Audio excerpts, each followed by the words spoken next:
नरेश की माँ अपने बेटे से मिलने दिल्ली आ रही है। इस बात का पता चलते ही नरेश के दिल में हलचल मच जाती है। नरेश अपनी माँ के स्वागत की तैयारी में लग जाता है। साथ ही उसे डर भी सताने लगता है कि उसकी माँ कहीं अपनी पुरानी जिद पर फिर से बैठ ना जाए। हे भगवान, इस बार बचा लो, अगले साल पक्का माँ की जिद पूरी कर दूंगा। तभी दरवाजे की घंटी बजती है। नरेश दरवाजा खोलता है तो सामने अपने मकान मालिक को देखकर हैरान हो जाता है, क्योंकि उनके साथ एक सुंदर सी लड़की भी थी। अब नमस्ते अंकल, कुछ काम था, मुझे बुला लेते। आपने क्यों कष्ट किया? अरे नहीं नहीं, इसमें कष्ट कैसा, मैं तो बस तुम्हें रीना से मिलवाने आया था। आज से रीना तुम्हारे साथ इसी फ्लैट में रहेगी। अंकल, कोई लड़का फ्लैटमेट नहीं है?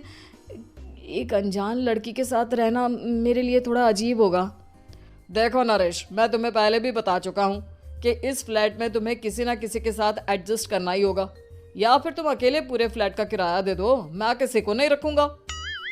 नरेश अपने मकान मालिक की बात सुन के रीना के साथ रहने के लिए तैयार हो जाता है, पर अंदर ही अंदर उसे ये बात खाने लगती है कि वो अपनी माँ को क्या जवाब देगा जब उसकी माँ रीना के बारे में उसे पूछेगी। दिन बीतने लगते हैं। नरेश और रीना अच्छे दोस्त भी बन जाते हैं, पर अभी भी नरेश अपनी प्रॉब्लम का सॉल्यूशन नहीं ढूंढ पाता। एक दिन नरेश बहुत परेशान सा बैठा होता है। तभी रीना उसे पूछती है, क्या हुआ नरेश, तुम काफी परेशान लग रहे हो, सब ठीक तो है ना? हाँ सब ठीक है, बस एक छोटी सी प्रॉब्लम है। वो एक्चुअली 2 दिन बाद मेरी माँ मुझसे मिलने आ रही है। अरे तो इसमें प्रॉब्लम क्या है, ये तो खुशी की बात है। हाँ रीना, बट मेरी माँ एक जिद लेकर बैठ गई है कि मैं शादी कर लूँ, पर मैं अभी इस चीज़ के लिए तैयार नहीं हूँ। ऊपर से जब वो तुम्हें देखेगी तो 100 सवाल करेगी, क्या जवाब दूंगा? अरे इसमें कोई टेंशन वाली बात नहीं है। मेरे पास ना इस प्रॉब्लम का सलूशन है, जिससे ना तुम्हें शादी करनी पड़ेगी और ना ही तुम्हारी माँ मेरे बारे में कुछ पूछेंगी। रीना की बात सुनकर नरेश सोच में डूब जाता है। वो सोचता है कि रीना खुले ख्यालों वाली लड़की है, कहीं माँ को सच बता ना दे।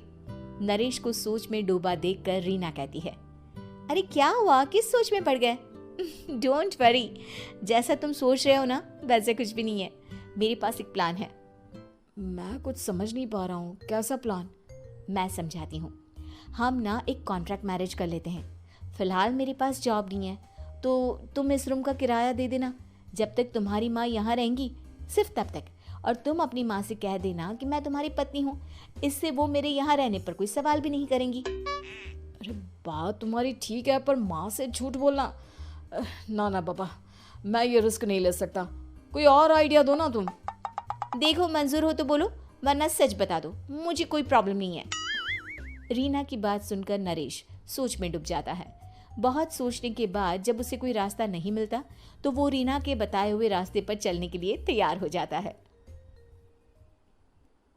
वो रीना से बात करता है और अपनी माँ की पसंद और नापसंद के बारे में बताता है। रीना भी नरेश की सभी बातों को ध्यान से सुनती है, ताकि कहीं उससे कोई गलती ना हो जाए। आखिर वो दिन भी आ जाता है जब नरेश की माँ उससे मिलने दिल्ली आ जाती है। नरेश अपनी माँ को फ्लैट पर लेकर जाता है। जैसे ही नरेश की माँ फ्लैट के अंदर जाती है, रीना उसके पैर छू लेती है। ये देखकर नरेश की माँ थोड़ी घबरा जाती है और नरेश से पूछती है, अरे बेटा नरेश, ये कौन है? माँ, ये आपकी बहू रीना है। माफ़ी चाहता हूँ, सब कुछ इतनी जल्दी में हुआ कि आपको बता ही नहीं पाया, इसलिए सोचा कि क्यों ना आपको सरप्राइज दिया जाए। अरे बेटा, मैं तो बस तेरा घर बसा हुआ देखना चाहती थी। हाँ, बहुत अरमान थे अपनी इकलौते बेटी की शादी को लेकर, लेकिन कोई बात नहीं, शायद किस्मत को यही मंजूर होगा। ये कहते ही नरेश की माँ रीना को गले लगा लेती है। रीना बेटिया, मेरा बेटा ना थोड़ा नादान है, पर तुम काफ़ी समझदार लगती हो, और मैं जानती हूँ कि तुम इसका बहुत अच्छे से ध्यान रखोगी। माँ आप चिंता मत कीजिए, मैं सब संभाल लूंगी। नरेश की माँ अपने बहू और बेटे के साथ खुशी खुशी रहने लगती है। दिन बीतने लगते हैं। नरेश की माँ और रीना का रिश्ता बहुत मजबूत होता चला जाता है। वो दोनों सारा दिन एक साथ रहती और खूब बातें करती। इधर साथ रहते रहते नरेश और रीना भी एक दूसरे से प्यार करने लगते हैं। दोनों को इस बात का एहसास हो जाता है, फिर भी वो इस बात को छुपा कर ही रखते हैं। एक दिन नरेश की माँ और रीना शादी के बारे में बात करने लगते हैं। रीना बिटिया, ये तो नरेश ने मुझे बिना बताए शादी कर ली, वरना मैं तो अपनी इकलौती बेटी की शादी इतनी धूमधाम से करती कि सारी दुनिया देखती रह जाती। अच्छा माँ, आप ऐसा भी क्या करती नरेश और मेरी शादी में जो दुनिया देखती रह जाती? अरे बिटिया, एक माँ के अरमान तुम अभी नहीं समझोगी। मैं तो अपनी बहू को एक रानी की तरह लेकर आती और शादी भी बिल्कुल शाही अंदाज में करती, पर मेरे तो सारे अरमान ऐसे ही रह गए। खैर, मुझे तो अपने बेटे और बहू की खुशी चाहिए बस। ये कहते हुए नरेश की माँ की आंखों में आंसू आ जाते हैं। रीना भी ये सुनकर ख्यालों में खो जाती है, क्योंकि वो भी मन ही मन खुद को नरेश की पत्नी और उसकी माँ की बहू मानने लगी थी।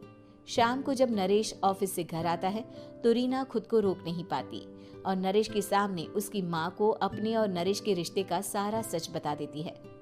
रीना की बात सुनकर नरेश की माँ दोनों से बहुत नाराज हो जाती है और घर वापस जाने की बात करने लगती है। तुम दोनों ने मुझसे सच छुपाकर बहुत ठेस पहुंचाई है मुझे। अब तुम लोगों के साथ नहीं रहना चाहती मैं, कल ही वापस चली जाऊंगी अपने घर। माँ, मुझे माफ कर दो, ये सब मैंने रीना के कहने पर ही किया है, वरना मैं भी आपको कभी ठेस पहुंचाने के बारे में सोच भी नहीं सकता। हाँ माँ, हमने ये सिर्फ आपका दिल रखने के लिए किया, प्लीज हम दोनों को माफ कर दीजिए।